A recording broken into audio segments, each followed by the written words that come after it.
దేవుని నామానికి మహిమ కలుగును గాక.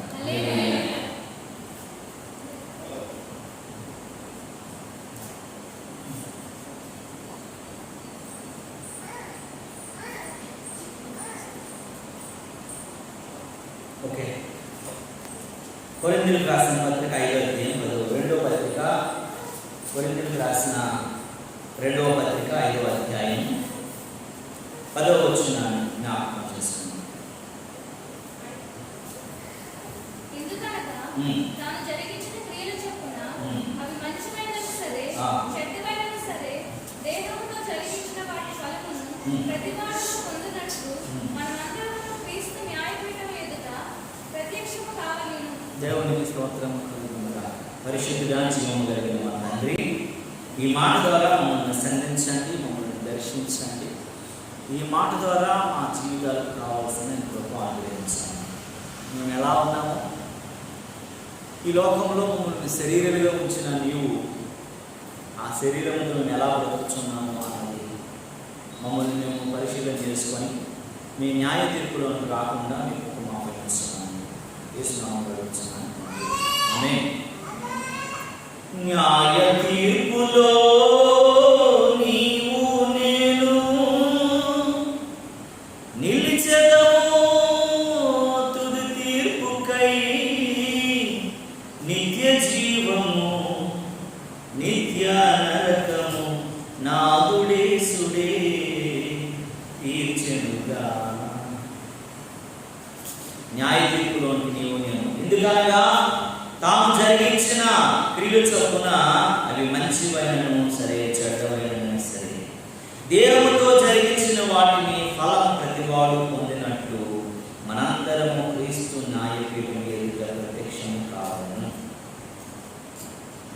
దేవుడి లోకంలో ఈ దేహానికి ఒక ప్రత్యేకమైనటువంటి స్థానం ఇచ్చాడు. ఈ దేహానికి ఒక ప్రత్యేకమైన స్థానం ఇచ్చాడు. ఎందుకనంటే ఈ దేహము దేవుని ఆలయం అని మీరు ఎరుగరా, దేవుని వాక్యం చెప్తా ఉంది. నేను హస్తకృతమైన ఆలయాలలో నివసించును అని చెప్తా ఉంది. హృదయ శుద్ధి గల వారు ధన్యులు, వారు దేవుని చూస్తారని అంటుంది. నీ దేహమే దేవుని ఇల్లు అని చెప్పబడతా ఉంది. దేవుడు ఇహలోక సంబంధమైనటువంటి వాటికంటే ఆత్మ సంబంధమైనటువంటి శరీరం మీద చాలా ఎక్కువ ఫోకస్ చేస్తూ మాట్లాడుతున్నాడు. ఎందుకనంటే ఈ శరీరము, ఈ దేహము దేవుడు నివసించే స్థలం అని మనం ఆలోచించగలగాలి. దేవుని నామమునకు మహిమ కలుగును గాక. దేవుడు ఇందులో నివసించాలని, దేవుడు ఇందులో ఉండాలని, ఇందులో ఆయనకు ఒక స్థానం ఇవ్వాలని, ఆయనే మనల్ని నడిపించాలని, మన జీవిత స్టీరింగ్ను పట్టుకొని మనం ముందుకు కొనసాగే వారంగా మేలైన మార్గాల్లో ఉండాలని ఆయన ప్రణాళిక. అందుకే ఎందుకనగా తాము జరిగించిన క్రియలు చొప్పున అవి మంచివైనా చెడ్డవైనా సరే దేవునితో జరిగించిన వాటి ఫలమును ప్రతివాడు పొందుతాడు. అవి మంచివి కావచ్చు, చెడ్డవి కావచ్చు, ఏవైనా సరే దేవుడు ఏం చేస్తాడంటే వాటిని పొందుతాడంట. మనందరము కూడాను క్రీస్తు న్యాయపీఠం ఎదుట రోజు ప్రత్యక్షమైనటువంటి వారిని కావాలి. ఎందుకంటే క్రీస్తు న్యాయపీఠం ఎదుట వీళ్ళందరూ ఎవరంటే న్యాయపీఠం ఎదుట హాజరైన వాళ్ళందరినీ రక్షించబడిన వాళ్ళ, రక్షించబడని వాళ్ళ? రక్షించబడిన వారే. పౌలు చెప్తున్నాడు, నేను రక్షించబడిన. మరొక మాట మనకు క్లారిటీ ఉంటుంది. మరొక మాట చదవాలనుకుంటారా? మరొక మాట చదవండి. కొరింథీయులకు రాసిన పత్రిక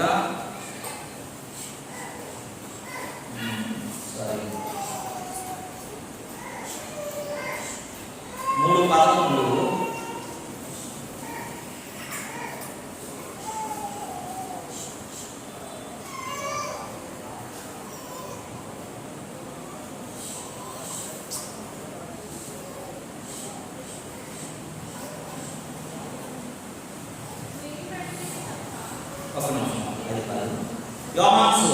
యోహాను సువార్త 3వ అధ్యాయం 2వ వచనం.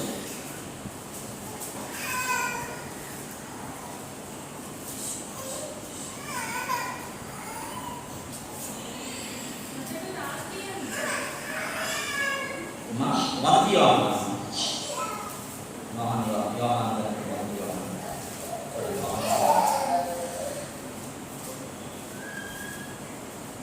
ప్రియులారా, దేవుని పిల్లలమై ఉన్నాము, మనం ఇక ఏమవుదుమో అని ఇంకా మీరు ప్రత్యక్షం అనబడలేదు, కానీ మనం ప్రత్యక్షమైనప్పుడు ఆయన ఉన్నట్లుగానే మనం చూద్దాము కనుక మనం ఆయన పోలి ఉందని దేవుని పోలి ఉంటామని మనం అడగాలి. దేవుడు వాక్యం చెప్తోంది, దేవుడు మాట్లాడుతున్న సంగతిని మనం ఆలోచించాలి, దేవుడు మాట్లాడుతున్నటువంటి విషయాలు మనం గమనించాలి, దేవుడు మాట్లాడుతున్న వాటిపైన మనం మనసు పెట్టాలా, దేవుడు మాట్లాడుతున్న వాటిపైన మన ఆలోచన ఉంచాలా. ఎందుకంటే దేవుడు మాట్లాడుతున్న సంగతులన్నీ కూడా మనం దేహంతో ఏది జరిగించినా, మన దేహంతో ఏది మాట్లాడినా, మన దేహంతో ఏది చేస్తున్నప్పటికీ కూడా మనం దేవుని ఆలయముగా మన దేవుని పరీక్షించకపోతే ఒకరోజు న్యాయపీఠం ఎదురుకు వచ్చినప్పుడంట మన బ్రతుకు ఏమవుతుంది, ఎలా ఉంటుంది అనేది మనం ఆలోచించాలి. దేవుని నామమునకు మహిమ కలుగును గాక. కనుక దేవుడు వాక్యం చెబుతుంది, దేవుడు మాట్లాడుతున్న సంగతులు మనం ఆలోచించాలి. ఎందుకంటే దేవుడు అంటాడు, దేవుడు ఈ సువార్త విని ప్రకారం యేసుక్రీస్తు ద్వారా మనము మనుషులను రహస్యములను విమర్శించి దినమందు ఇలా జరుగునంటాడు. రోమీయులకు రాసిన పత్రికలో 2:16 లాంటిది. ఒకరోజు దేవుడు అంట విమర్శ దినం ఒకరోజు రాబోతా ఉంది. నీవు నేను ఎలా బ్రతికాం, నీ ఆత్మీయ స్థితి ఏంటి, నా ఆత్మీయ స్థితి ఏంటి, ఆ రోజు మనం ఏమై ఉన్నాం అనేది దేవుని ఎదుటి వస్తున్నప్పుడు దేవుని అంట నా సువార్త ప్రకారం యేసుక్రీస్తు ద్వారా మన మనుషులు రహస్యములను విమర్శించు దినం ఇలా జరుగునంటాడు. ఎలాగంటే న్యాయపీఠం ఎదుటికి వస్తామంట. మనందరం కూడా అక్కడికి రావాల్సినటువంటి దినం ఒకటి ఉంది. ఆ దినాన్ని బట్టి మనం ఆలోచించాలి, ఆ క్షణాన్ని బట్టి మనం ఆలోచించాలి, ఆ రోజుని బట్టి మనం ఆలోచించాలని దేవుడు వాక్యం హెచ్చరిస్తా ఉంది. దేవుడి నామమునకు మహిమ కలుగును గాక. హల్లెలూయా, హల్లెలూయా. కనుక నీవు నేను మనం ఎలా ఉన్నామనేది ఆలోచించవలసిన వారమై ఉన్నామని దేవుని వాక్యం చెబుతా ఉంది. నీ ఆత్మీయ స్థితి, నీ ఆత్మీయ పరిస్థితి, నువ్వు ఆధ్యాత్మికంగా ఎలా ఎదుగుతున్నావు, దేవుని చిత్తంలో ఉన్నావా, దేవుని చిత్తంలో లేని వ్యక్తిగా ఉన్నావా, దేవుడిని ఏం కోరుకుంటున్నాడు ఆ ప్రకారమే నువ్వు జరిగిస్తున్నావా, ఇంకా వెనక ముందు ఎదురు బోదురు అయిపోతున్న పరిస్థితుల్లో ఉన్నావేమో అని జ్ఞాపకం చేసుకోవాలంట. అందుకే మనుషులు మనం ఏంటంటే ఒక రోజు న్యాయ తీర్పులోకి వెళ్ళగలిగినటువంటి దినంలోకి వచ్చినప్పుడు నీ పరిస్థితి ఎలా ఉందనేది మనం ఆలోచించుకోగలగాలి. నీ స్థితి ఎలా ఉందనేది ఆలోచించాలా, నీ జీవన విధానం ఎలా ఉందని ఆలోచించాలా. అందుకే అంటాడు కదా, వాటి ఫలము ప్రతివాడు పొందినట్టు మనందరం క్రీస్తు న్యాయపీఠం ఎదుటికి వచ్చేస్తామంట. దాని ఫలము చూడడానికి క్రీస్తు న్యాయపీఠం ఎదుటికి రాకమునిపే మనం ఎలా ఉన్నామో, మన దేహంతో చేసే కార్యాలేంటో, మన దేహంతో జరిగించే పనులేంటో, దేవుని చిత్తానుసారంగా మనం ఉన్నామో లేమో, దేవుని యొక్క ఆత్మచేత నింపబడిన వారం ఉన్నామో లేమో, దేవుని శక్తిని చవిచూచే వారం ఉన్నామో లేదనేది ఆలోచించుకుంటూ ముందుకు మనం సాగాలి మన ఆధ్యాత్మిక జీవితంలో. దేవుని నామమునకు మహిమ కలుగును గాక. హల్లెలూయా, హల్లెలూయా. కనుక ప్రియులారా, దేవుని వాక్యం చెబుతా ఉంది. కొరింథీయులకు రాసిన మొదటి పత్రిక 3వ అధ్యాయంలో ఒక మాట ఉంటుంది ప్రియులారా. చూడండి 10వ వచనం నుండి మనం చదివినట్లయితే ఇలా చెప్పబడతా ఉంది. చదవండి ప్రియులారా. దేవుడు మనకు అనుగ్రహించిన చొప్పున నేను నేర్పరియైన శిల్పకారుని వలె పునాది వేసితిని, మరి ఒకడు దాని మీద కట్టుచున్నాడు. చూడండి, దేవుడు వాక్యం చెబుతా ఉంది, దేవుడు మాట్లాడుతూ ఉన్నాడు, దేవుడు బోధిస్తూ ఉన్నాడు, దేవుడు తెలియజేస్తా ఉన్నాడు. అపోస్తలుడైన పౌలు అంటాడు, నేను నేర్పరియైన శిల్పకారుని వలె ఒక పునాది వేశాను. నేను పనికిరానిలాగో, తెలివి తక్కువలాగో, జ్ఞానం లేని వాళ్ళలాగో, అజ్ఞానవంతుడిలాగో కాకుండా నేను అన్ని నేర్చుకొని తెలిసినటువంటి ఒక పునాది వేశాను. అయితే ఆ పునాది మీద మిమ్మల్ని అందరినీ నిలవబెట్టినప్పుడు మిమ్మల్ని మీరు ఎలా కట్టుకుంటున్నారో మీరు చూసుకోవాలి ఆధ్యాత్మికంగా. దేవునికి స్తోత్రము కలుగును గాక. ఒక వ్యక్తి జ్ఞానరాలు ఉంది, ఇంకొక వ్యక్తి మూఢరాలు ఉంది. జ్ఞానరాలుతో నీళ్ళు ఎక్కడ కట్టుకుందటండి? బండ మీద కట్టింది. మూఢరాలతో నీళ్ళు ఎక్కడ కట్టిందంటే ఇసుక నేల మీద కట్టిందంట. ఒక రోజు వాన వచ్చింది, ఒక రోజు వరద వచ్చింది, ఒక రోజు తుఫాన్ వచ్చింది, గాలి వచ్చి కొట్టగానే 3 రాళ్ళు ఇసుక నేల మీద కొట్టబడినటువంటి ఇల్లు ఏమైపోయిందండి? కూలిపోయింది. రాతి నేల మీద కట్టబడినటువంటి ఇల్లు మరి గాలి వచ్చినా, తుఫాన్ వచ్చినా, ఏమొచ్చినా అది అలాగే ఉంది. ఈరోజు నీ విశ్వాస జీవితంలో నీవు కట్టుకుంటున్నటువంటి నీ జీవన విధానం ఎలా ఉంది అని దేవుని వాక్యం తెలియజేస్తా ఉంది. నువ్వు ఇసుక నేల మీద కట్టుకునే పరిస్థితిలో ఉన్నావా, రాతి నేల మీద కట్టబడిన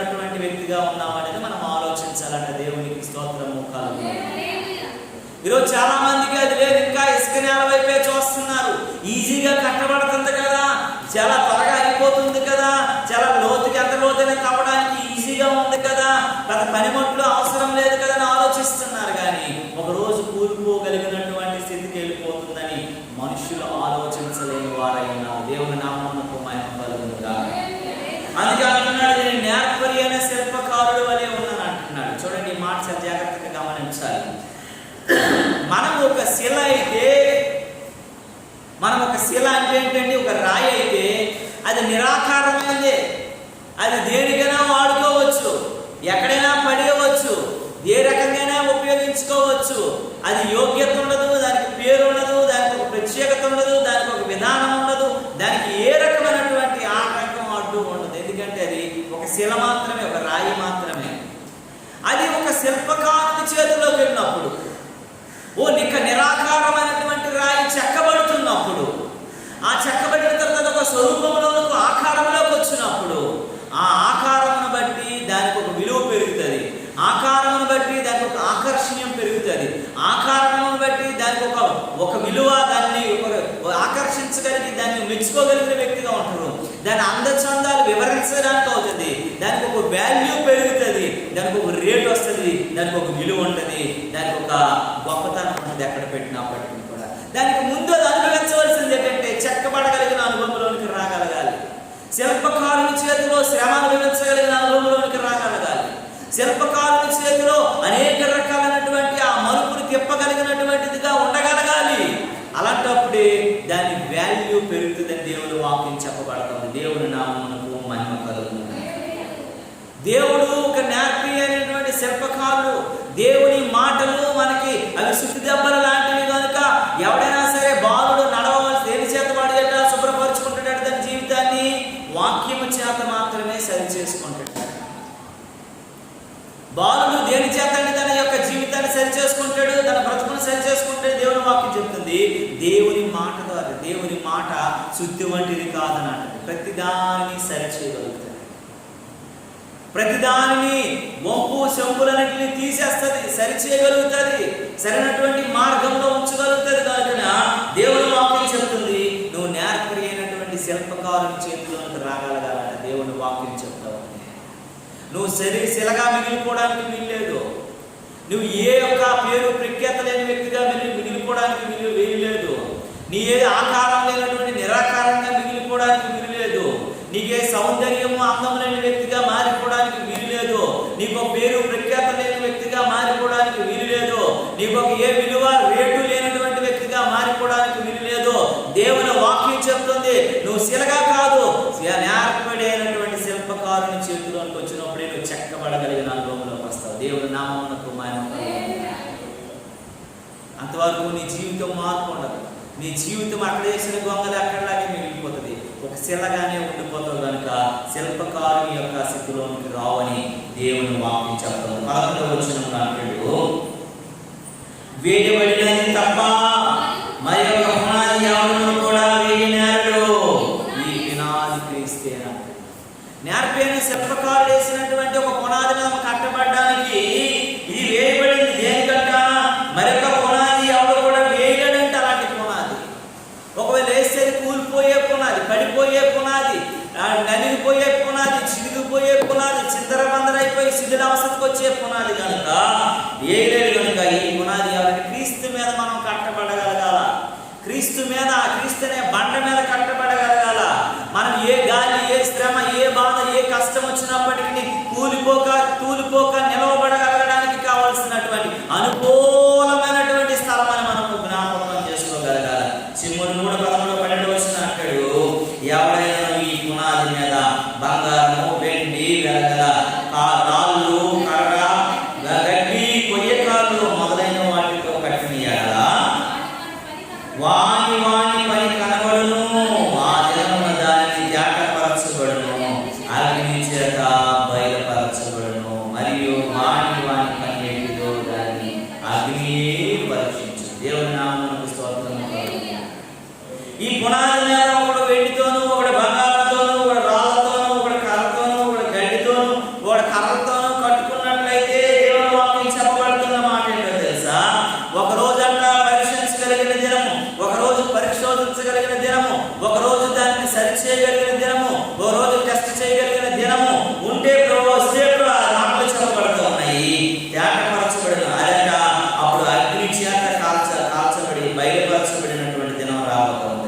వాని వాని పని ఎట్టిదో దానికి ఏం తెలుస్తుందటమ్మా? అగ్నియే తెలుస్తుందట. కర్ర అయితే కాలిపోతుంది, గడ్డ అయితే బూడిదైపోతుంది, ఇంకా ఏదైనా బట్టతో చేస్తే అది కూడా కాలిపోతుంది. వెలగలిగింది, విలువ కలిగింది, గట్టి లోహము అగ్నికి తట్టుకోగలిగినటువంటి ఏదైనా ఉంటే అది మాత్రమే ఉండగలుగుతుంది అని దేవుని వాక్యం చెప్పబడుతుంది. దేవుని నామమునకు మహిమ కలుగును గాక. నువ్వు ఎలా ఉన్నావు జ్ఞాపకం చేసుకోగలగా. ఇంకా ఆ పదునైనటువంటి ఆ శక్తిని తట్టుకోగలిగినటువంటి జ్ఞాపకారుడైనటువంటి శిల్పి దగ్గర చెక్కబడలేని అనుభవంలో ఉంటే నువ్వు ఎంత కట్టబడినా సరే అది ఒక రోజు అగ్ని పరీక్షకి వెళ్ళేసరికి కాలిపోతుందని దేవుని వాక్యం చెప్తా ఉంది. వాని వాని పని కనబడును, అది ఆ దినమున వాని వాని తేటపరచబడును, అది అగ్ని చేత బయలుపరచబడును, మరియు వాని వాని పని ఎట్టిదో దానిని అగ్నియే పరీక్షించు. నువ్వు చేసే పని ఎలా ఉందో, నీ విశ్వాసం ఎట్టిదో, నీ స్థితి ఎప్పుడు ఎట్టిదో, నీ బాధలు ఎట్టివో, నీ కష్టాలు ఎట్టివో, నీ పరిస్థితులు ఎట్టివో, నీ విశ్వాసాన్ని ఎలా ప్రకటించావో, ఎలా జీవించావో, ఏ రకంగా బ్రతికావో అనేది దేవుడే పరీక్షించగలిగిన దినం ఒకటి ఉందంట. దేవుడే పరిశోధించగలిగిన దినం ఒకటి ఉందంట. దేవుడే చెప్పగలిగినటువంటి దినం ఉందంట. అగ్నితో పరీక్షించబడినట్లుగా పరీక్షించగలిగిన దినంలోకి మనం వెళ్ళబోయే రోజు రాబోతుందని దేవుని వాక్యం చెప్తుంది. దేవుని నామమునకు మహిమ కలుగును గాక. హల్లెలూయా. 14వ వచనం అంటాడు, పునాది మీద వాడు కట్టిన పని నిలిచిన యెడల వాడు జీతము పుచ్చుకొనెను. 2వ అంటాడు, ఒకని పని కాల్చివేయబడిన యెడల వానికి నష్టము కలుగును, అతడు తన తప్పుకు రక్షించబడును గాని అగ్నిలో నుండి తప్పించుకున్నట్లు రక్షింపబడును. ఇక్కడ అంటాడు చూడండి, దేవుని వాక్యం చెబుతోంది, ఈ పునాది మీద వాడు కట్టినటువంటి పని నిలిచిన యెడల వాడు జీతం పుచ్చుకుంటాడట. నీకు దేవుడు అందరి వరకు జీతం మనం శుక్రవారం నాడు జ్ఞాపకం చేసుకున్నాం. అన్యాయము చేయవాడు అన్యాయము చేయనేమో, పరిశుద్ధుడిగా ఉన్నవాడు పరిశుద్ధుడిగా ఉండనేమో, నీతిమంతుడైన వాడు నీతిమంతుడిగానే ఉండనేమో, పాపి అయిన వాడు పాపములోనే ఉండనేమో. దేవుడు రాబోతున్నటువంటి కాలం అతి సమీపంలో ఉంది. ఎప్పుడో దేవుడు రాబోతున్నటువంటి అతి సమీపంగా ఉన్నాడు, చేస్తా ఉన్నాడు కనుక వాని వాని క్రియలు బట్టి దేవుడు ఏం చేస్తాడంటే జీతాన్ని ఇస్తాడంట. నీ పని ఎట్టదో, నువ్వు ఎలా కట్టబడ్డావో, నువ్వు ఏ పునాది మీద కట్టబడ్డావో, ఎలాంటి స్థిరమైన పునాది మీద నువ్వు ఉన్నావో దేవుడు పరీక్షించినప్పుడు నువ్వు కట్టబడిన దానికి కావలసిన జీతాన్ని దేవుడు ఇవ్వబోతున్నాడట. 15వ వచనం అంటాడు, ఒకని పని కాల్చివేయబడిన యెడల వారికి ఏం కలుగుతుందంటే నష్టం కలుగుతుందంట. అతడు తన మట్టుగా తాను రక్షించబడును గాని అగ్నిలో నుండి తప్పించుకున్నట్టు రక్షింపబడడు. తన మట్టుకు తాను రక్షించబడతాడు. ఎవడో ఇలాంటి ఆత్మ ఎవరిలో ఉందో తెలుసా? బైబిల్ గ్రంథంలో హిజ్కియాలో ఉంది. హిజ్కియా ఎలాంటి వాడంటే సొలాగి, సొంత లాభాన్ని ఆలోచించేవాడు. దేవుడు 15 సంవత్సరాలు ఎక్స్టెన్షన్ చేసి చచ్చిపోతున్నాను ప్రభువా, ఈ భయంకరమైనటువంటి రోగం నన్ను కలిపేబోతుంది మట్టిలో అని ఏడిస్తే దేవుడు కనికరించి తన ప్రవక్తతో మరో 15 సంవత్సరాలు తీసుకోమని చెప్పు, కృతజ్ఞత కలిగి జీవించమని చెప్పు, దేవుడి యొక్క కృపను ప్రకటించమని చెప్పని దేవుడు చెబితే ఒకరోజు బబులోను రాజు వచ్చి ఆ యొక్క ప్రజలందరూ యవనస్తులందరినీ కూడా ఎత్తుకెళ్ళిపోయి వారిని నపుంసకులుగా చేసేదనేటువంటి ఆలోచన కలిగినటువంటి పరిస్థితి కలిగితే హిజ్కియా ఏం చేస్తున్నాడండి? తనను మాత్రమే తను రక్షించుకుంటున్నాడు. ప్రజలు ఏమైపోతున్నారో ఆలోచించట్లేదు, యవనస్తులు ఏమైపోతున్నారో ఆలోచించట్లేదు, జ్ఞానులు ఏమైపోతున్నారో ఆలోచించలేదు, వివేచన కలిగిన వారు ఏమైపోతున్నారో, ఆ యొక్క దేశానికి పట్టుకొమ్మలైనటువంటి వారు ఏమైపోతున్నారో హిజ్కియా ఆలోచించలేదు. తన స్వభావం నేను బాగుంటే చాలు, నా కుటుంబం బాగుంటే చాలు, నేను మంచిగా ఉంటే చాలు అన్నటువంటి స్వలాభి, నా వరకు చాలు, ఇదే తర్వాత జనరేషన్ ఏమైతే నాకేంటి ఆలోచనలో ఉండిపోయాడు. దేవుడు పెట్టాలని మన ఆలోచించాలి. ఎందుకంటే మనము విశ్వాసం చేతే రక్షించబడుతున్నాం. మనం ఏం చేతండి? విశ్వాసం చేత రక్షించబడేవాడు. దేవుని కృప, దేవుని కాపుదల, దేవుని సన్నిధి, దేవుని ప్రభావం నీ మీద ఉంటున్నప్పుడు నువ్వు ఇంకా కూడా విశ్వాసం లేని మూర్ఖతరమైనటువంటి వ్యక్తుల్లాగా ఉంటే దేవుడు వాక్యం చెప్తుంది, దేవుడు మాట్లాడుతున్నాడు, దేవుడు అంటున్నటువంటి సంగతులను ఆలోచించాలా, ఏమై ఉన్నావు అన్న విషయాలను జ్ఞాపకం చేసుకోవాలా, గమనించాలని దేవుని వాక్యం హెచ్చరిస్తుంది. దేవుని నామమునకు మహిమ కలుగును గాక. హల్లెలూయా. హల్లెలూయా. కనుక ప్రియులారా, దేవుని మాటకు మనం ఆలోచించి గమనించాలా. దేవుని చిత్తానికి మనం దూరస్తులం కాకుండా నేర్పరి అయినటువంటి శిల్పకారి యొక్క చేయబడినటువంటి పునాదుల మీద మనల్ని మనం కట్టుకోకపోతే నేడు రేపు రాకడలో ప్రభువు ముందు నిలవబడినప్పుడు నీవు నేను కాలిపోతామనే జ్ఞాపకం చేసుకోగలగా. దేవుని నామమునకు మహిమ కలుగును. చూడండి, ఒక చిన్న మాట చదువుతాం. ఎఫెసీయులకు రాసిన పత్రిక 2వ అధ్యాయం 8వ వచనంలో మాట్లాడాడు. ఎఫెసీయులకు రాసిన పత్రిక 2వ అధ్యాయంలో చూడండి పిల్లరా, మీరు విశ్వాసం ద్వారా కృపచేతనే రక్షించబడుతున్నారు. ఇది మీ వలన కలిగినది కాదు, ఇది దేవుని వలన. అయ్యో, నేను రక్షించబడిపోయానే, నేను ఇదే స్వస్థపరచబడ్డానే, నేను దీవించబడ్డానే, దేవుడు నన్ను దీవించేసాడే అని మన విశ్వాసం చేత కృప చేత మనం రక్షించబడ్డాం అనుకోని సంకలు కొట్టుకోవడానికి లేదంట. ఇది దేవుని వరమే, ఇది మీ వలన కలిగినది కాదని దేవుని వాక్యం చెప్తుంది. మీ టాలెంటో, మీ స్థితో, మీ పరిస్థితో, మన దానము, మన డబ్బు, మన ఉద్యోగము, మన వ్యాపారం వల్ల కలిగినది కాదు. ఇది దేవుని యొక్క వరం మాత్రమని జ్ఞాపకం చేసుకోవాలి. మనం ఎలా ఉన్నామంటే this is the god's gift. మనకి దేవుడు ఇచ్చిన వరం ఇది. నీ సొంత తెలివి, సొంత ఆలోచన, సొంత సంబంధమైనటువంటి వాటిని బట్టి నువ్వు అతిశయపడిపోతున్నావేమో, ఇది దేవుని యొక్క వరమని జ్ఞాపకం చేసుకోగలగాలి. దేవుని నామమునకు మహిమ కలుగును. హల్లెలూయా. మనం ఏమై ఉన్నామనేది ఆలోచించాలి. మనం ఏమై ఉన్నామనేది ఆలోచించాలి. మనం ఏమై ఉన్నామనేది ఆలోచించాలి. నువ్వు ఆలోచించినంత మాత్రాన నువ్వు ఎంత ప్రార్థన చేసినా, ఎంత ఇదైనా సరే, నువ్వు నేర్పరి అయినటువంటి శిల్పకారుని యొక్క పునాదుల మీద నీ యొక్క జీవితాన్ని నువ్వు కట్టుకోకపోతే, నీ జీవితాన్ని నువ్వు కట్టబడలేనటువంటి అనుభవంలో ఉంటే, ఇంకా నువ్వు వెనకలోనే ఉంటే, వెనక వెళ్ళిపోయిన పరిస్థితుల్లో ఉంటే, దేవుని వాక్యం అనుసరిస్తూ ఉంటే, దేవుడు మాట్లాడుతూ ఉన్నాడు, దేవుని చిత్తానికి నువ్వు లోబడలేని వ్యక్తిగా ఉంటట. దేవుడు మాట్లాడుతున్నటువంటి సంగతి ఏంటంటే, దేవుని చిత్తానికి మనం దూరంగా ఉంటే దేవుడు ఇష్టపడ్డని దేవుని వాక్యం చెప్తుంది. ఒకరోజు నువ్వు ఎవరో తెలియని పరిస్థితికి వచ్చేస్తుందని దేవుని వాక్యం చెప్తాడు. దేవుని నామమునకు మహిమ కలుగును. హల్లెలూయా. హల్లెలూయా. చూడండి, తీతుకు రాసినటువంటి పత్రికలో ఒక మాట చెప్పబడుతుంది. తీతు అంటాడు కదా, తీతుకు రాసిన పత్రిక 3వ అధ్యాయం 5వ వచనం అంటాడు. చూడండి, మనం నీతిని అనుసరించి చేసిన క్రియల మూలముగా కాక తమ కనికరము చొప్పునే పునర్జన్మ సంబంధమైనటువంటి స్నానం ద్వారా పరిశుద్ధాత్మ మనకి నూతన స్వభావం కలుగు చేయట ద్వారానే మనం రక్షించబడ్డాం. మన మామూలు రక్షించబడదండి. మన నీతి క్రియల వలన, మన ధర్మ కార్యాల వలన. కొరినేలి ధర్మ కార్యాలు, నీతి క్రియలు ఎక్కడ చేరేయండి? దేవుని సన్నిధికి చేరేయి. కానీ కొరినేలి రక్షించబడ్డా? కొరినేలికి దక్కిందా? నికోడెమస్ కూడా, నికోదేము కూడా రక్షించబడ్డాడు. కానీ దేవుని సన్నిధిలోకి చేరాడా? దొంగచాటు విశ్వాసాన్ని చూపించాడు. యేసు ప్రభు యొక్క సమాధి, యేసు ప్రభువుని చేయడానికి తను తెలుసుకున్నటువంటి సమాధిని ఇచ్చాడు. కానీ బహిర్గతంగా నేను క్రైస్తవుని చెప్పుకోలేకపోయాడు నికోడెమస్. ఎక్కడ ఉండిపోయాడండి? ఎందుకంటే ఉండలేకపోయాడు, బయటికి రాలేకపోయాడు. కారణం ఏంటో తెలుసా? తన భక్తి, తన పదవి, తన వ్యామోహం అన్ని కూడాను దేవుళ్ళు నిలబెట్టడానికి సరిపోలేదు.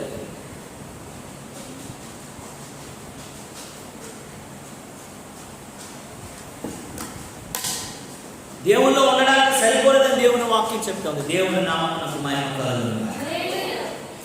కనుక మనం నీతిని అనుసరించి చేసినటువంటి క్రియల మూలముగా కాక తన కనికరము చొప్పునే పునర్జన్మ సంబంధమైన స్నానముగా. మన పునర్జన్మ సంబంధమైన స్నానం క్రైస్తవులకు చాలా అవసరం. పరలోక రాజ్యానికి వెళ్ళాలనుకుంటే ఎవడు పడితే వెళ్ళిపోవడానికి లేదు. నువ్వు ఈ దేశం నుండి ఇంకో దేశానికి వెళ్ళాలనుకోండి, మనకేం కావాలా అమ్మా? పాస్పోర్టు, వీసా కావాలి. ఉంటే ఎక్కించేద్దరా? పాస్పోర్టు, వీసా ఉందంటే ఎక్కించేద్దరా? ఫ్లైట్ టికెట్ కొనుక్కోవాలి. ఫ్లైట్ టికెట్ కొనుక్కునే ఎక్కించేద్దరా? నీకు బోర్డింగ్ పాస్ అన్ని నీకు వాళ్ళు అలాట్ చేయాలి. అప్పుడు వెళ్తావు. తర్వాత ఇమిగ్రేషన్ దగ్గరికి నాపేస్తారు. నేను టికెట్ కొనుక్కున్నాండి, నాకు పాస్పోర్ట్ ఉందండి, నాకు వీసా ఉందండి, నాకు అన్నీ ఉన్నాయి అనుకుంటే అవ్వదు. ఇమిగ్రేషన్ దగ్గర వాళ్ళు అడుగుతున్న ప్రశ్నలకు నువ్వు సమాధానం చెప్పకపోతే, ఎందుకు ఇంకొక దేశానికి వెళ్తున్నావు, ఏ పని మీద వెళ్తున్నావు, ఏం చేయడానికి వెళ్తున్నావు అని ప్రశ్నిస్తున్నప్పుడు దానికి సరైనటువంటి సమాధానం లేకపోతే ఆ దేశానికి రాదు. అరే టికెట్ కొనుక్కున్నావు కదా, పాస్పోర్ట్ ఉంది కదా, వీసా ఉంది కదా, వెల్కమ్ లెటర్ ఉంది కదా, అన్నీ ఉన్నాయి కదా, వెళ్ళిపోతున్నానికి లేదండి. ఆ ఇమిగ్రేషన్లో మనం లాపేస్తాం.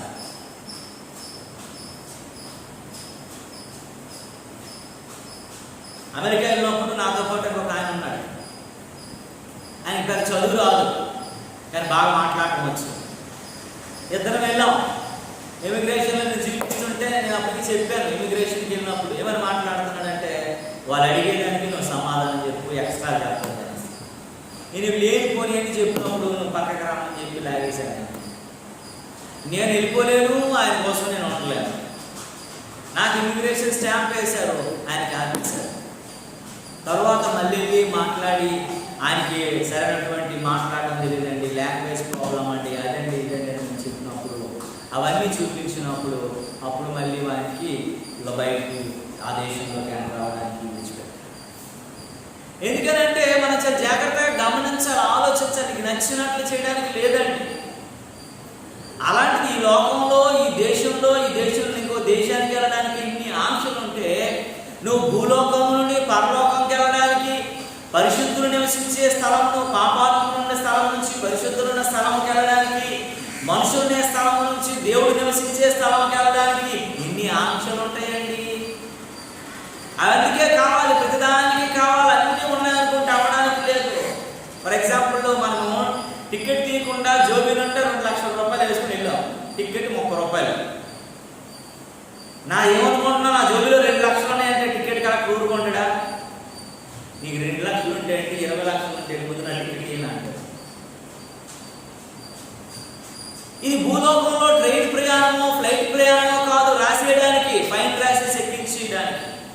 ఇది పరలోక ప్రయాణంలో ముందు నీకేముండాలండి? రక్షణ అనే టికెట్ కావాలి, దానికి మారు మనసైన అనుభవం కావాలా, పశ్చాత్తాప హృదయంతో కూడినటువంటి ఒప్పుకోలు కావాలా. అప్పుడే పరలోకానికి నువ్వు వెళ్ళగలుగుతావు. న్యాయ తీర్పులో నిలవబడకుండా దేవుని సముఖములకు వెళ్ళడానికి ఒక మార్గాన్ని నువ్వు సరళం చేసుకుని సిద్ధపరచుకునే వ్యక్తి పోతావు. అది కనుక మనం నీతిని అనుసరించి చేసినటువంటి క్రియల మూలంగా కాక, నువ్వెన్ని నీతి కార్యాలు, ఎన్ని మంచి కార్యాలు, ఎన్ని ధర్మ కార్యాలు, ఎన్ని యాచనలు, ఎన్ని మరి అనేకమైనటువంటి మంచి పనులు చేసిన ఆటితో అవదంట.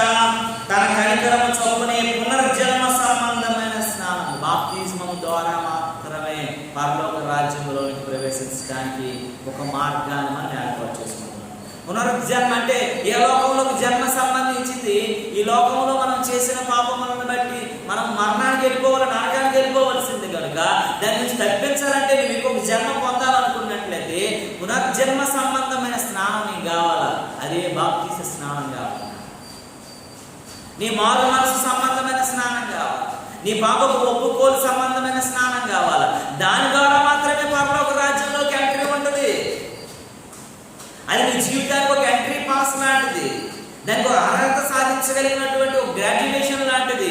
నీ జీవితానికి కావాల్సినటువంటి ఒక అవుట్ పాస్, వెళ్ళడానికి నువ్వు ప్రవేశించడానికి ఒక విఐపి పాస్ లాంటిది. అది నీకు ఎప్పుడైతే ఉంటుందో నువ్వు వెళ్ళడానికి ఒక అర్హత ఉంటుంది. అందుకే పునర్జన్మ సంబంధమైనటువంటి స్నానం ద్వారా పరిశుద్ధాత్మ మనకి నూతన స్వభావమును కలుగు చేయడం ద్వారా మనలను రక్షించెను. దేవునికి స్తోత్రము కలుగునుగా. మనం అంటే ఒకటోది పునర్జన్మ సంబంధమైన స్నానం కావాలా. రెండోది పరిశుద్ధాత్మ మనకు నూతన స్వభావం. ఈ పాత స్వభావాలన్నీ అంటే పాత ప్రాచీన స్వభావాన్ని విడిచిపెట్టి నవీన స్వభావంలోనికి రావాలి. దేవునికి స్తోత్రము కలుగునుగా. గొంగల పురుగు ఉంటుంది. గొంగల పురుగు స్థితి ఏంటి? గొంగల పురుగు పరిస్థితి ఏంటి? గొంగల పురుగు విధానం ఏంటి? ఫస్ట్ దానికి ఉన్నటువంటి ఆ గజ్జిగా ఆ జుట్టుతో అది చూడటానికి చాలా భయంకరమైనటువంటి స్థితిలో ఉంటుంది. దాన్ని ముట్టడానికి కానీ, దాన్ని అంటడానికి కానీ, దాన్ని పట్టుకోవడానికి కానీ ఎవరు ఇష్టపడతారండి? గొంగల పురుగు ఎవరు ఎంత బాగున్నావు అని చేతులు వేసుకుంటారా, దాన్ని ఒంటి మీద వేసుకుంటారా, దాన్ని ఆ కర్రతో కూడా తీయడానికి కూడా మధ్యలోకి మనకి దానికి కర్ర ఒకటి ఉన్నా మధ్యలో కూడా దూరం నుండి దాన్ని తీస్తాం. ఎందుకంటే అంత అసహ్యమైనటువంటి స్థితిలో ఉంటుంది. అది 4 రోజుల తర్వాత అది చక్కగా మార్చబడి పరివర్తన చెంది ప్రార్థనాపూర్వకంగా సిద్ధపడి తన యొక్క ఆ ముసుగు ఉన్నటువంటి దాన్ని అందరినీ చీల్చుకొని బయటకు వచ్చిన తర్వాత అది ఏం మారుతుందండి? సీతాకోక చిలుకగా మారుతుంది. సీతాకోక చిలుక మనం ఒంటి మీద మన చేతి మీద పెట్టుకుని అంత ఆడతాం. ఆ కలర్ ఉంటున్నటువంటి దానిని బట్టి సంతోషిస్తాం. దాన్ని ఏం కలర్ ఉంది దాన్ని వర్ణిస్తాం. దానికి కావలసినటువంటి అందాన్ని సౌందర్యాన్ని మనం ఫోటోలుగా ఇంటిలో పెట్టుకుంటాం. దాన్ని ఎంతగానో ఆస్వాదిస్తాం దానిని బట్టి. కారణం ఏంటో తెలుసా? అది ఒకప్పుడు ఆ యొక్క గొంగల పురుగు స్థానం ఉంటున్నప్పుడు ఎప్పుడు అసహించుకునే పరిస్థితుల్లో అది ఏమైపోయిందండి? మరుగును పడిపోయినట్టు పరిస్థితిలోకి వెళ్ళి తన జీవితాన్ని నన్ను అందరూ అసహించుకుంటున్నారు, నన్ను అందరూ విడిచిపెట్టారు, నన్ను అందరూ దూరపరుచుకుంటున్నారు, నేను ఇప్పుడు చేయాలి. వారందరికీ కనువిప్పు కలిగించినటువంటి ఆత్మ సంబంధమైనటువంటి స్వభావంలోనికి రావడానికి, పునర్జన్మ సంబంధమైన స్నానపు అనుభవంలోనికి రావడానికి ప్రయత్నిస్తూ ఉంటుంది. ప్రయత్నించి దాన్ని చీల్చుకొని బయటికి వచ్చేసరికి నానా బాధపడి, నానా హింసపడి, నానా విధాలైనటువంటి ఆవేదన చెంది ఎంతో శ్రమ పడిన తర్వాత బయటకు వస్తున్నప్పుడు అందరినీ ఆకర్షించగలిగిన సీతాకోకచిలుకగా మారిపోతాం. కారణం ఏంటో తెలుసా? దానికి ఒక గొంగల పురుగుని సీతాకోకకి మధ్యలో జరిగినటువంటి ఆ శ్రమ, ఆ పోరాటం, ఆ తట్టుకోగలిగినటువంటి ఆత్మావేశము, ఆ పరివర్తన చెందడానికి తీసుకునే సమయమును బట్టి అంత ఆకర్షించబడినటువంటి సీతాకోకచిలుకగా మారు. నీ జీవితంలో, నా జీవితంలో కూడా నా అనుభవంలోనికి రావాలంటే ఈ యొక్క సంబంధమైన పునర్జన్మ సంబంధమైన స్నానం. ఎందుకంటే యేసుప్రభు రాకడ ఎప్పుడో మనకు తెలియదండి. ఎప్పుడైనా అది వచ్చేవచ్చు. ఆ వచ్చేలోనే మనందరం కూడా ప్రభు సముఖం నుంచి ఎత్తబడగలిగిన అనుభవంలోనికి వెళ్ళగాలి. ఎందుకంటే ఇద్దరు తెలుగులు చూస్తుండగా, పొలంలో ఇద్దరు పని చేస్తుండగా, మంచం మీద ఇద్దరు పడుకొని ఉండగా ఒకరు మాత్రమే ఎత్తబడ్డారు, ఒకరు మాత్రమే ఏమైపోయారండి? ఎడవబడ్డారు. అంతవరకు వాళ్ళిద్దరు కలిసే ఉన్నారు. అందరు కూడా 3 జోడీలు కూడా పొలంలో పనిచేసేవాళ్ళు కలిసే ఉన్నారు, తిరగలి విసిరేవారు కలిసే ఉన్నారు, మంచం మీద పడుకున్న వాళ్ళు కలిసే ఉన్నారు. కానీ హఠాత్తుగా దేవుని రాగానే ఒకరు ఎత్తబడ్డారు, ఇంకోరు ఏమైపోయారండి? విడవబడగలిగిన సమయం వచ్చేసింది. ఆ సమయంలో ఇద్దరు ఎత్తబడగలిగిన అనుభవంలోకి వెళ్ళగలగాలి. దేవుని నామమునకు మహిమ కలగాలి. నువ్వు తల్లి కూతురు కావచ్చు, తల్లి కొడుకు కావచ్చు, తండ్రి కొడుకు కావచ్చు, భార్య భర్త కావచ్చు, ఎవరైనా కావచ్చు గాక, తల్లిదండ్రులు కావచ్చు, ఎవడైనా కావచ్చు గాక, దేవుని వాక్యం చెబుతూ ఉంది, ఇద్దరు ఎత్తబడగలిగిన అనుభవంలోనికి మనం రావాలి. ఆ పునర్జన్మ సంబంధమైనటువంటి స్నానంలోనికి రావాలి. ఆ నవీన స్వభావంలోనికి రావాలి. ఆ ప్రాచీన స్వభావాన్ని విడిచిపెట్టగలిగినప్పుడే మనము రక్షించబడి పరలోక సంబంధమైనటువంటి ఆ అందరూ దేవదూతలతో యొక్క గడప కొమ్ములు పునాదులు వణికిపోగలిగినటువంటి పరిశుద్ధుడని వేలాది కోట్లాది దూతలతో పొగడబడుతున్న స్థలంలో నేను మనము కూడా చేర్చబడగలిగిన కృపను పొందుకోగలుగుతాం. దేవుని నామమునకు మహిమ కలుగును గాక. హల్లెలూయా, హల్లెలూయా. ఆ స్థితిలోకి నువ్వు రావడానికి నీ జీవితానికి పునరుద్ధరణ సంబంధమైనటువంటి స్నానం అంటే బాప్తిస్మం అవసరం అని దేవుడు వాక్యం చెప్తారు. న్యాయ తీర్పులోకి వచ్చినప్పుడు నీ బాప్తిజం ఉందా? Entry pass. న్యాయ తీర్పుకి వెళ్ళకముందు ఎంట్రీ పాస్ పోరా తోసిస్తారు. పో నీకు లేదు, ఆ ఎంట్రీ పాస్ నువ్వు లేదు, నువ్వు బాప్తిజం తీసుకోలేదు, పునరుద్ధరణ సంబంధమైనటువంటి స్నానం నీకు లేదు, నువ్వు నవీన స్వభావంలోకి రాలేక ప్రాచీన స్వభావంలోకి ఉన్నావు, నీకు రక్షణ టికెట్ లేదు, నువ్వు పక్కకు పారిపో అని చెప్పేసి తోటేస్తారు. అది మనం పొందుకున్న తర్వాత న్యాయ తీర్పులోకి వెళ్ళినప్పుడు నేను మనం ఎలా ఉన్నామనేది దేవుడు మనకు న్యాయంలో ఇస్తాడు. ఒక విషయాన్ని మనం యోహాను రాసినటువంటి మొదటి పత్రిక చూడండి, 3వ వచనంలో, పిల్లరా ఇప్పుడు మనం దేవుని పిల్లలమై ఉన్నాము, మనం ఇకను ఏమవుతుమో అని ఇంకా ప్రత్యక్షపరచబడలేదు, కానీ ఆయన ప్రత్యక్షమైనప్పుడు ఆయన ఉన్నట్లుగానే మనం చూస్తాము కనుక మనం ఆయన కోరి మనం ఎలాగైపోతామని ఇప్పుడు పిల్లల్లా ఉన్నాం. మన చేష్టలు, మన ఆలోచనలు, మన జీవన విధానాలు అన్ని ఎలా ఉన్నాయండి? పిల్లల్లాగే ఉన్నాయి. కాబట్టి మనం ఆయన స్వరూపంలోకి మార్చబడ్డాలి, ఆయన పోలికలో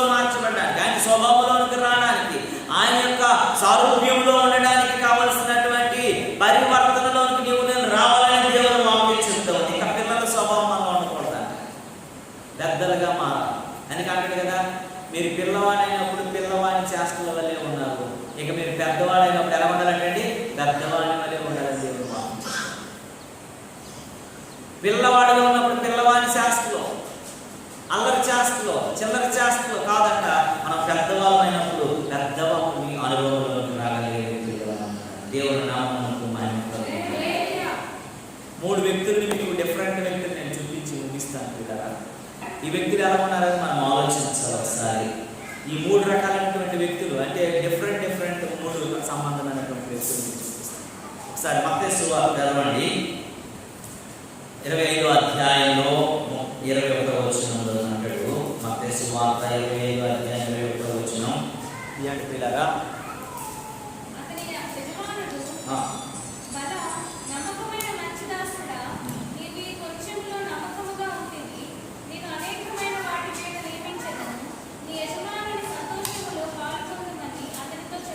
దేవునికి స్తోత్రము కలుగును.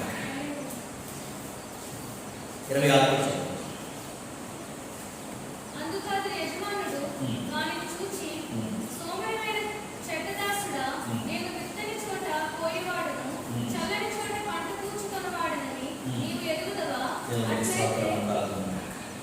ఇక్కడ 2 దాసులు ఉన్నారు కదండి. ఒకటి ఎలాంటి దాసుడు అంట, మంచి దాసుడు, ఒకటి చెడ్డ దాసుడు. ఇద్దరు పని చేస్తున్నారు, ఇద్దరు యజమాని దగ్గర ఉన్నారు, ఇద్దరు కూడా పరివర్తనలోకి వచ్చిన వాళ్ళే, ఇద్దరు రక్షించబడి. వాళ్ళ స్వభావం మాత్రం ఒకటి మంచిది, ఇంకొకటి చెడ్డది.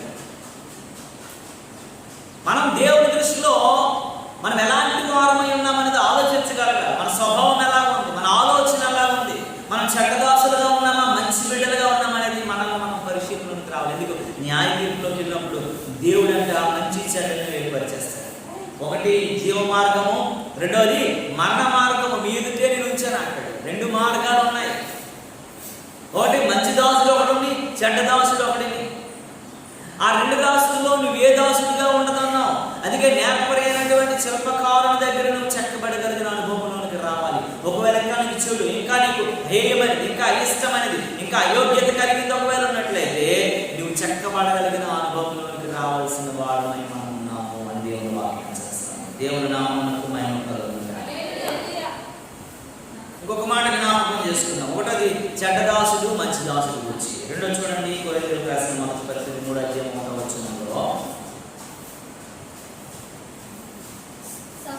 సహోదరులారా ఆత్మ సంబంధమైన మనుషులతో మాట్లాడినప్పుడు నేను మీతో మాట్లాడట్లేదు, శరీర సంబంధమైనటువంటి మనుషులే అని క్రీస్తునందు పసిబిడ్డలే అని మాట్లాడుతున్నాను. దేవునికి స్తోత్రము కలుగునుగా. ఇక్కడ 2 రకాలైనటువంటి మనుషులు ఉన్నారు. దేవుని నామానికి మహిమ కలుగునుగా. ఏంటంటే ఒకటి ఆత్మ సంబంధమైన మనుషులు, 2 శరీర సంబంధమైన మనుషులు. మనం అక్కడ ఏం నేర్చుకున్నాము? చెడ్డదాసుడు, మంచి దాసుడు. దేవుడు ఇద్దరు వాళ్ళ దగ్గర న్యాయ తీర్పులోకి వెళ్తున్నప్పుడు దేవునికి ఇష్టమైపోయిన వ్యక్తి ఉన్నాడు, దేవునికి ఇష్టమైన వ్యక్తులు కూడా ఉన్నారు. ఇక్కడ మీతో ఆత్మ సంబంధమైన మనుషులతో నేను మాట్లాడట్లేదు, కానీ మీరు శరీర సంబంధాలుగా ఆలోచిస్తున్నారు, శరీర కార్యాలను చేస్తున్నారు, శరీర సంబంధమైన వారంగా ఉన్నాము. కనుకనే మనం శరీరం ఎలా ఉన్నామో పసిబిడ్డలాగా చిల్లర పనులు, చిన్న తప్పులు చేస్తూ బ్రతుకుతున్నారు. కాబట్టి అందుకే మీకు మళ్ళీ నేను బుద్ధి చెప్తున్నాను అన్నాడు. ఎందుకు? మనం మొట్టమొదటి చదువుకున్న మాటలు ఏముంది? మీ దేహంతో జరిగించిన వాటిని బట్టి అని మనం జ్ఞాపకం చేసుకున్నాం. మీరు దేహంతో ఏం జరిగిస్తున్నాం? అందుకే శరీర సంబంధులుగానే మీరు ఉన్నారు, కానీ ఇంకా ఆత్మ సంబంధులుగా మీరు మార్చబడట్లేదని దేవుని వాక్యం చెప్తా ఉంది. మనం ఇంకా శరీరానుసారంగానే ఆలోచిస్తున్నాము, ఇంకా శరీర కార్యాలపైన మనం మనసు పెడతా ఉన్నాము, ఇంకా శరీర సంబంధమైనటువంటి వాటిపైన ఆకర్షణ అవుతున్నాము, ఇంకా శరీర సంబంధమైన దానిపైనే మనల్ని మనం కట్టుకుంటున్నాము, శరీరం కావలసినటువంటి కోరికల కొరకే మనం పరుగులు తీస్తాము, శరీరానుసారంగానే బ్రతుకుతున్నాము, శరీరానికి అవసరమైనవే కోరుకుంటున్నాం తప్ప ఆత్మ సంబంధమైన వాటిల్లో అంతా గుడిసున్న నీళ్ళు అయిపోయి ఉన్నాము. అందుకే దేవుడు చెప్తున్నటువంటి మాట పౌలు భక్తుల ద్వారా ఏమంటున్నాడంటే, మీరు ఆత్మ సంబంధమైనటువంటి వారితో నేను మాట్లాడినట్లు మాట్లాడట్లేదు, మిమ్మల్ని ఎలా మాట్లాడుతున్నానండి? శరీర సంబంధమైన మనుషులతో మాట్లాడినట్టు నేను మాట్లాడుతున్నాను. మీరు ఆత్మ సంబంధులతో మాట్లాడినట్టు మాట్లాడాలి మాట్లాడాలంటే మీ స్థితి సరిపోవట్లా, మీ ఆత్మీయ పరిస్థితి సరిపోవట్లా, మీ యొక్క పరిస్థితులన్నీ కూడా వెనక్కి వెళ్ళిపోతున్న స్థితిగతుల్లో ఉన్నాయి కాబట్టి నేను అలా మాట్లాడట్లేదు అని దేవుని వాక్యం హెచ్చరిస్తుంది. దేవుని నామమునకు మహిమ కలుగును. మనం ఇంకా శరీరులుగా ఉన్నామని, శరీరానుసారులుగా ఉన్నామని, శరీర సంబంధులుగా ఉన్నామని దేవుడు మరొకసారి మనల్ని హెచ్చరిస్తూ ఉన్నాడు. మనం ఆత్మ సంబంధులుగా మార్చబడాలంట. నా ఆత్మ ఎవనిలో ఉండునో వాడు ఏమవుతాడట, నా వాడు అవుతాడని అంట. నువ్వు దేవుని వాడు కావాలంటే ఆత్మ సంబంధిగా నువ్వు మారినప్పుడే అవుతావు, లేకపోతే శరీర సంబంధిగానే మిగిలిపోతావు అని దేవుడు వాక్యం చెప్తావు. ఆత్మ సంబంధిగా నువ్వు మారాలంటే, ఆత్మానుసారంగా నువ్వు బ్రతకాలంటే ఆత్మ సిద్ధమై ఉండాలంట. శరీరం ఏమైపోయి ఉండాలంటే శరీరం బలహీనమే కానీ ఆత్మ సిద్ధమే కానీ శరీరము బలహీనమే. అందుకే శరీరం బలహీనం అయిపోయింది కాబట్టి శరీర కార్యాలపైనే మనసు వెళ్ళిపోతూ ఉంటుంది. శరీరానికి ఆకలి వేసినప్పుడు అన్నం తినేయాలా, ఉపవాసం చేయాలి. ఏదో కొంచెం ఇది ఉన్నప్పుడు, నిద్ర వచ్చినప్పుడు పడుకుంటుకోవాలా, శరీరాన్ని సహకరించు. కావలసింది చూసినవి కోరుకోవాలా, మనం ఉండలేనటువంటి పరిస్థితి. ప్రతిదానికి ఆకర్షితం అయిపోతాం కాబట్టి ఆత్మానుసారమైన దేవుని స్వరూపంలోకి మార్చబడ్డం అంటే దేవుని ఆత్మను మనలో నివసింపజేయగలిగిన అనుభవం. ఎప్పుడు దేవుని ఆత్మ మనలో ఉంటే మనల్ని హెచ్చరిస్తూనే ఉంటుంది, మంచి చెడ్డ తెలియజేస్తున్నాం. దేవుడు మంచి చెడ్డలు తెలియజేయగలిగినటువంటి ఒక చెట్టుని ఎందుకు తెలియజేపెట్టాడంటే దేవుడికి తెలియకో తెలివిలేకో కాదు. దేవుడికి తెలియకో తెలియలేకో కాదండి మంచి చెడ్డలు తెలియజేసినటువంటి చెట్టు పెట్టడానికి. నీవు సరిగా ఉండవో లేదో పెట్టాడు, ఆదాం సరిగా ఉంటాడో లేదో పెట్టాడు. ఆదాం విశ్వాసం ఎంతది, దేవుడి మాటకి ఎంత కట్టుబడి ఉంటాడు, ఎంత దాన్ని వైపు చూడకుండా ఉంటాడు, ఎంత దానిని అసహించుకుంటాడు, ఎంతగా దానికి దేవుడు వద్దనేశాడు కాబట్టి దేవుడి మాటకి నేను లోబడాలని ఆలోచన ఎంతవరకు కలుగుతుందని దేవుడు పెట్టాడు. షుగర్ కూడా ముందు స్వీట్ పెట్టామనుకోండి, ఆడు నిజంగా నేను బతకాలని, నేను ఆరోగ్యంగా ఉండాలని, నేను మంచిగా ఉండాలా, మంచి జీవితం అనుభవించాలంటే ఆడి మనసు ఎంత లాగినా సరే అమ్మ నాకు షుగర్ ఉందని ఆలోచిస్తలేదు. ముడతాడాది ఒక ఎన్వి తిన్నాయన తీసుకొచ్చేసి ఎన్వి పెట్టినా ఆయన తినడు, నేను భుజించను అంటాడు. ఎన్వి తిన్న ఆయనకి నువ్వు ఎంత పెట్టినా సరే, నేను ఈ మధ్య ఎక్కడో ఇన్స్టాగ్రామ్లో ఎక్కడో చూశాను, కొంతమంది బ్రాహ్మణులు వారి యొక్క వేషధారణ, అదే వాళ్ళు వేసుకున్న బట్టలతో వెళ్ళిపోయి హోటల్లో మంచి మాంసం తింటున్నారు ఇన్స్టాగ్రామ్. అది చూసినప్పుడు నాకు అనిపించింది, నిజమే పరకట్టేస్తారు, ఆయన నోరు కట్టుకోలేకపోతే అంటున్నాడు. ఆయన ఒక మనిషికి ఒక స్వేచ్ఛ ఉంది, ఆయన తినాలనిపించింది తినేసాడు అంతే. ఆ పండితుడి పురోహితుడు నీకు ఒక ఆయన ఇంటర్వ్యూ చేసి అడుగుతుంది, మీరు బ్రాహ్మణులు కదా, మీరు ఎలా తింటున్నారు, మీరు పండితులు కదా, మీరు ఎలా తింటారంటే ఆయన ఇష్టం, ఆయన ఆరోగ్యం, ఆయన జీవితం, నువ్వెవరు పడకడానికి. ఆయన తిన్నంత మాత్రాన చెడ్డోడని కాదు, ఆయన తిన్నంత మాత్రాన ఆయన అపరిశుద్ధుడని కాదు, తిన్నంత మాత్రాన కాదు, ఆయన హృదయ అంతరంగం ఎలా ఉన్నది కావాలా. ఇది చెడ్డదైపోయి నువ్వు ఇది మానేశాను అది మానేశాను, నా కట్టు కొట్టి అన్నీ ఉన్నాయనుకుంటే ఇది బాగులేకుండా ఎందుకు వేస్ట్ కదండి. నీ అంతరంగం మంచిగా లేనప్పుడు, నీ హృదయం బాగులేనప్పుడు, నీ యొక్క మనసులో చెడు పుల్లు కపటం పెట్టుకొని జీవిస్తున్నప్పుడు నువ్వు ఎంత నిష్ఠగా ఉంటేంటి, ఎంత గరిష్ఠగా బ్రతికితే ఏముందండి. అది దేవుడు ఇష్టపడ్డ దేవుని వాక్యం చెప్తుంది. దానికి ఆ సహోదరుల ఆత్మ సంబంధమైన మనుషులతో మాట్లాడినట్టు నేను మీతో మాట్లాడక లేకపోయింది అని.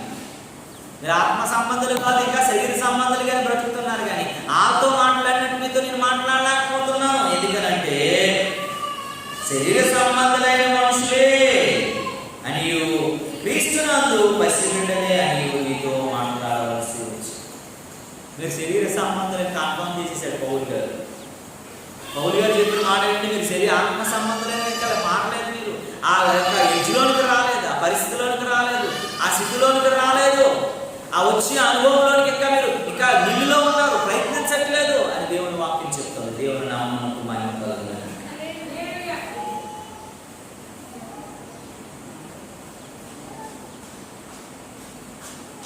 చూడండి పిల్లరా, ఎఫెసీయులకు రాసిన పత్రిక 5వ అధ్యాయము 15వ వచనం 16వ వచనం చదవండి. దినములు చెడ్డవి కనుక సమయం పోనీయక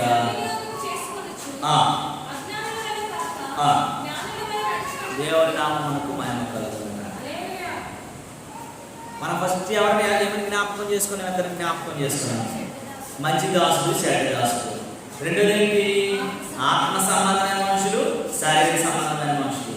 ఈ మూడోది ఏంటంటే జ్ఞానులు, అజ్ఞానులు. నువ్వు ఎలా ఉన్నావు? జ్ఞానిగా ఉన్నావా, అజ్ఞానిగా ఉన్నావా? నీలో అజ్ఞానం ఏలుబడి చేస్తుందా, జ్ఞానం ఏలుబడి చేస్తుందా? దైవ చిత్తానికి అప్పగించబడిన వ్యక్తిగా ఉన్నావా, ఇంకా దైవ చిత్తం నీలో లేని వ్యక్తిగా ఉన్నావా?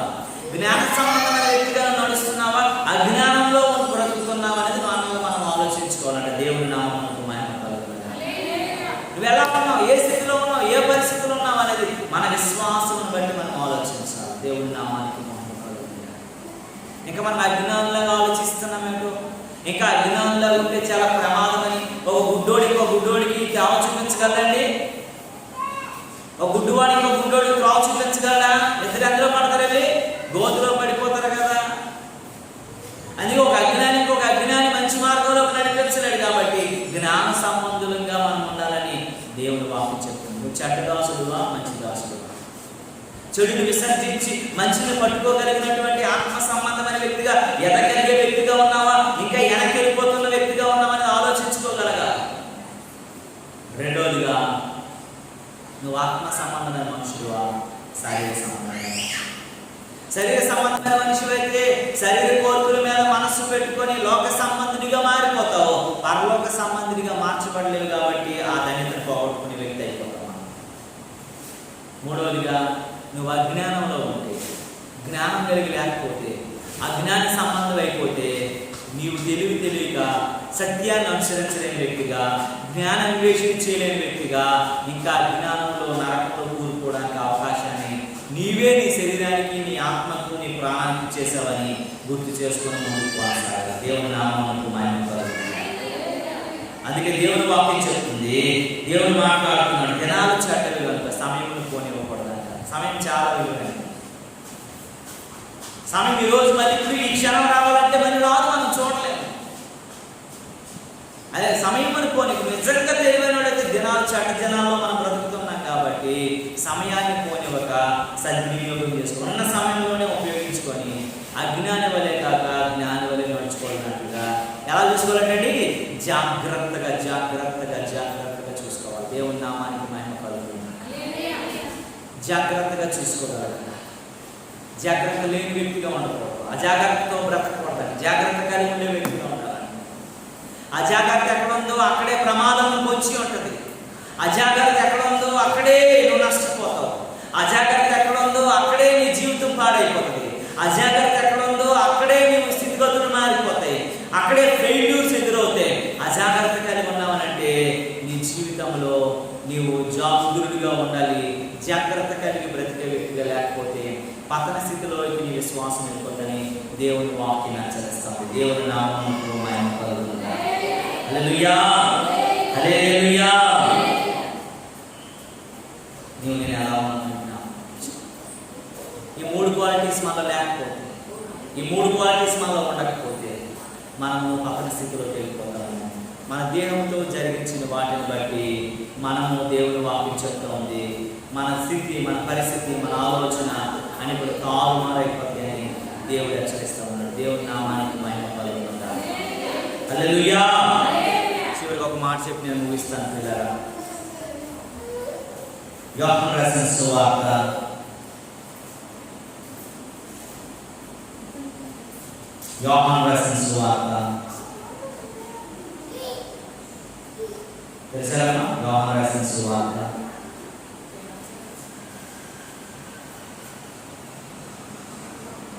5వ అధ్యాయం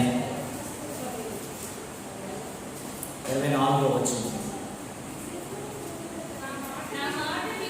నా మాట విని నన్ను పంపిన వాని విశ్వాసం ఉంచువాడు నిత్య జీవం గలవాడు.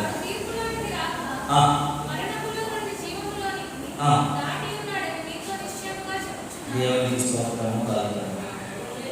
నా మాట విని నన్ను పంపిన వాని విశ్వాసం ఉంచువాడు నిత్య జీవం గలవాడు. వాడు తీర్పులోనికి రాక మరణంలోని జీవంలోకి దాటి ఉన్నాడు. దేవుని యొక్క సరైనటువంటి విశ్వాసం అంటే ఎలా ఉండాలో తెలుసా? విశ్వాసం అంటే ఎలా ఉండాలండి? చిన్న ఎగ్జాంపుల్ చెప్పండి, విశ్వాసం అంటే ఎలా ఉండాలి? అంత ఈజీగా మరణంలో నుండి జీవాన్ని వెళ్ళిపోలేము కదా. విశ్వాసం అంటే ఎలా ఉండాలి?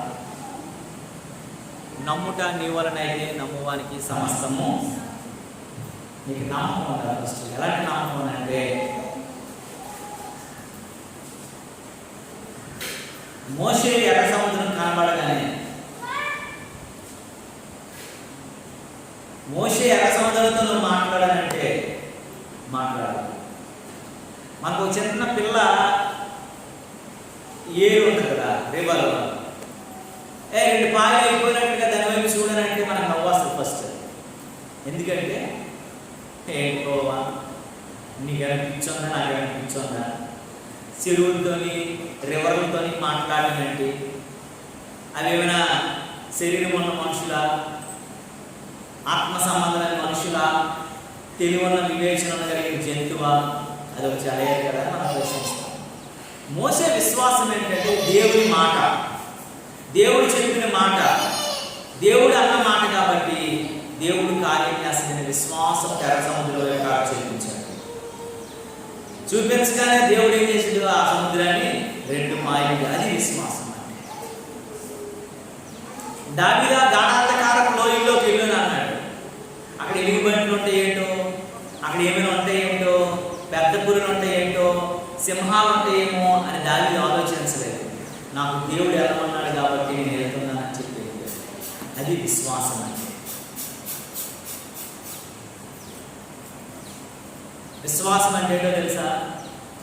ఎడారిలో చిన్న పిల్లలతో వెళ్ళి ఆహారం లేదు, నీరు లేనటువంటి ప్రదేశంలో కూడా 40 సంవత్సరాలు రాయి పగళ్ళు కూడా దేవుడిని ఇస్తాడనేటువంటి నమ్మకంతో బ్రతికేయడం చూసారా?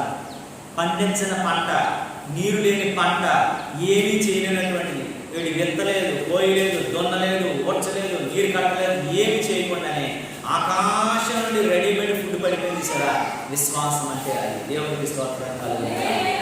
40 లక్షల మంది అండి, 40 లక్షలు, ఇంచుమించు 40 లక్షల మందికి ప్రతిరోజు ఉదయం 5 గంటల నుంచి 7 గంటల వరకు, 7:30 వరకు ప్రతిరోజు కావాల్సినంత ఫుడ్ వేసేవాడు దేవుడు.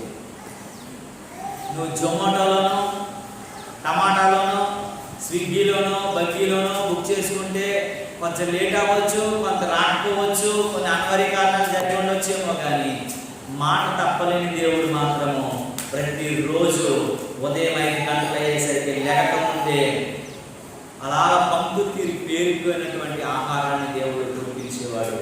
అందరూ ఎత్తుకున్న తర్వాత ఆగిపోయేలా దేవుడి నామం అనుకో మహిమ కలుగుతుంది. అది విశ్వాసం. ఆ ప్రసాదంగా నమ్మారు, అందుకే వారికి ఆశీర్వాదంగా ఎంచబడింది. ఈరోజు నీవు కూడా అట్టి కార్యాలను జీవితంలో చేస్తాడు. నువ్వు దేవుని ఉద్యోగం కోసం ఆలోచిస్తున్నావా? ఇంకా నాకు రావట్లేదండి, నా స్థితి ఏంటి, ఫ్యూచర్ నా బ్రతికేంటి, నా జీవన విధానం ఏంటి, నా స్థితిలో నా పరిస్థితిలో ఏమవుతుంది అని ఆలోచిస్తుంటే నువ్వు విశ్వాసం ఉంచు. దేవుడు నీకు నమ్మకంగా నువ్వు బ్రతుకు, దేవుడు నీకు ఉన్నతని ఉంచుతాడు. నీ వ్యాపారం నుంచి ఆలోచిస్తున్నావా? నువ్వు దేవుడి మీద విశ్వాసం కలిగి ఉండు. దేవుడిని దీవించడానికి ఆయన బాహుల్య హస్తాలు ఆయన ఇస్తాడు. ఆయన గుప్పులు ఇప్పినప్పుడు నువ్వు విస్తారమైనటువంటి ఆశీర్వాదాన్ని చూడగలుగుతావు. నీ పాడి, నీ పంట, నీ యొక్క దుప్పిటెద్దులు, నీ కోళ్ళు, నీ మేకలన్నింటినీ దేవుడే దీవించడానికి సమర్థుడై ఉన్నాడు. కాబట్టి సమస్తాన్ని లేపగలిగిన వాడు, సమస్తాన్ని వెచ్చించగలిగిన వాడు, సమస్తాన్ని సరిచేయగలిగిన వాడు, సమస్తాన్ని దీవించగలిగిన దేవుడికి నీవు నేను మనమాట మన దేహంతో మనం ఎలాగా దేవుని ఆరాధిస్తున్నామో ఆలోచించు. ఇంకా నువ్వు వెనక్కి వెళ్ళిపోతున్నావు, నీ పరిస్థితి బాగలేదు, నీ స్థితి బాగలేదేమో, ఇంకా నువ్వు వెనకంజలో బ్రతుకుతున్నావేమో ఆలోచించుకో. దేవుని చిత్తాన్ని లోబడి ముందుకు కొనసాగడానికి ప్రయత్నించు. దేవుడు నిన్ను ఉన్నతంగా దీవించడానికి ఆయన విమోహమైపోయినాడు. అందుకని కదండి మొదటి యోహాను అంటే 4:8 దేవుడు అంటే ఏమైనా ప్రేమాస్వరూపి అంటాడు. దేవుడు ప్రేమాస్వరూపి అన్నాడు. అందరినీ ప్రేమిస్తాడు, ఎవరిని విడిచిపెట్టాడు. కానీ ఒకటేంటంటే ఆ ప్రేమ అంట మనకున్న టాలెంట్, మనకున్నటువంటి తెలివి, మనకున్న జ్ఞానం, మనకున్నటువంటి వివేచన కాదు. కానీ దేనిని బట్టి అండి? మనం సామెతల గ్రంథం 31 అధ్యాయంలో ఏం చదివాం? 30 అధ్యాయం 30-31 ఏం చదువుకున్నాం? మనకి తగల ఏం చదువుకున్నామమ్మా? 31, 30 ఏం చదివాము? జ్ఞానమునైనను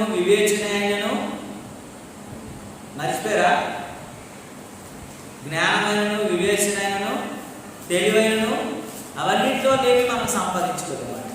అది దేవుని కృపను బట్టే మనం సంపాదించుకోగలం. దేవుని కాపుదలను బట్టే మనం సంపాదించుకోగలం.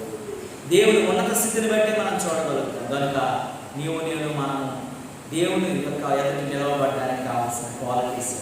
నువ్వు ఇంకా చెడ్డదాసులుగా ఉన్నావేమో, ఇంకా నీవు శరీర సంబంధిగా ఉన్నావేమో, ఇంకా నువ్వు అజ్ఞానంలో బ్రతుకుతున్నావేమో, దేవుడు చెప్తున్నాడు, ఇవన్నీ దేవుని రాజ్యంలో చాచవు. దేవుని న్యాయ తీర్పులో నువ్వు నిలబడినప్పుడు నువ్వు యథార్థవంతుడిగా ఉండలేవు. దేవుని చిత్తాన్ని నెరవేర్చలేని వాడిని మిగిలిపోతావు. కనుక మనకు జ్ఞాపకం. ఎందుకంటే దేవుడు ప్రేమ స్వరూపి అయి ఉన్నాడు అంటున్నాడు. ఇంకొక దగ్గర ఏం చెప్పాడు? దేవుడు దహించు అగ్ని అయి ఉన్నాడు. ఎక్కడుందా దేవుడు దహించు అగ్ని? ఎక్కడ ఉంటుందమ్మా? గుర్తుందా మీకు? దేవుడు దహించు అగ్ని అయి ఉన్నాడు. దేవుడి రాసిన పత్రిక 12 అన్నాడు. ఆయన దహించు అగ్ని. ఆయన కోపం వచ్చిందంటే వేరు ఉంటుంది. సొదొమ కుమారుని ఏం చేసి పడేశాడు? కాల్చి పడేశాడు.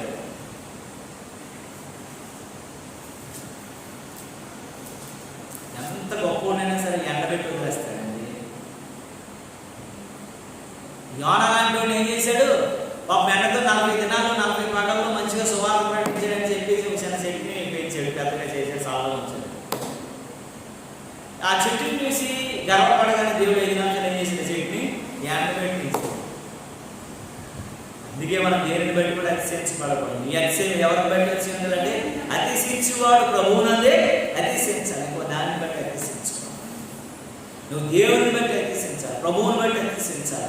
నీ జీవితం ప్రభువుని బట్టి నువ్వు ఆనందించాలి తప్ప నీ శరీరం బట్టో వాటిని బట్టో నీకు దేవుని బట్టి కాదు. కనుక నువ్వు ఆత్మ సంబంధమైన వ్యక్తిగా దేవుని సొంతంలో ఎదిగే వ్యక్తిగా ఉండాలని కోరుకుంటున్నాను. ఎందుకనగా తాను జరిగించిన క్రియలు చోటున అది మంచిదైన చెడ్డదైనా సరే జీవనంతో జరిగించిన వాటి ఫలం ప్రతి వాడు పొందినట్లు మనందరం క్రీస్తు న్యాయపీఠం మీదకు ప్రత్యక్షం కావాలి. ఆ కావాలన్నటువంటి దినాన్న నువ్వు చెడ్డదాసునిగా ఉంటే దేవుడిని రిజెక్ట్ చేస్తాడు. ఆ కావాలన్నటువంటి దినాన్న నువ్వు అందరం మనం ఆయన ముందు ప్రత్యక్షమయ్యే రోజున నువ్వు ఎలా ఉంటండి?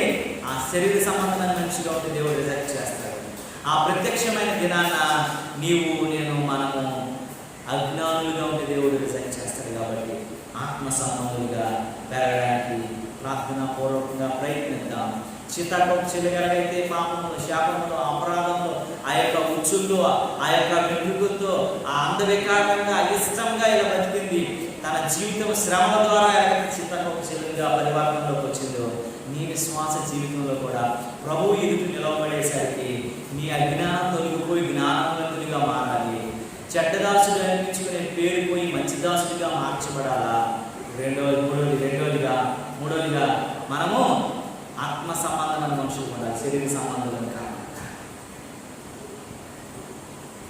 అలాంటివి మారినట్లుగా మన జీవితాలు సరి చేసుకుంటూ ముందుకు సాగిపోతాం. ప్రార్థన చేసుకునే సమయంలో ప్రభువా మమ్మల్ని జ్ఞాపకం చేసుకోవాలి. ప్రభువా మీ చిత్తాన్ని మా అప్పగించబడాలయ్యా. ప్రభువా మీ చిత్తంలో మేము జరగాలి ప్రభువా, బ్రతకాలి ప్రభువా. నాయనా మీకు నచ్చినట్లుగా మీరు మెచ్చినట్లుగా మా జీవితాలను సరిచేయ ప్రభు అని ప్రభు సముఖంలో మనము ఒకసారి జ్ఞాపకం చేసుకుందాం. దేవుని చిత్తంలో పడదాం. ఒకసారి కళ్ళు మూసుకొని ప్రార్థన చేద్దాం. అయ్యా మేము ఇంకా చెడ్డ దాసులు ఉన్నట్లయితే మమ్మల్ని మార్చండి, మంచి దాసులుగా మార్చండి. రేపు పొద్దున్న మేము మీ ముందు నిలవబడినప్పుడు మా స్థితిని ఆయన చెడ్డలుగా మిగిలిపోకూడదు, అజ్ఞానులుగా మిగిలిపోకూడదు ప్రభువా, చెడిపోయిన వారిగా మిగిలిపోకూడదు ప్రభువా. శరీర సంబంధులుగా మిగిలిపోకుండా మమ్మల్ని ఆత్మ సంబంధులుగా నడిపించని చెల్లి పార్వతి ప్రార్థిస్తుండగా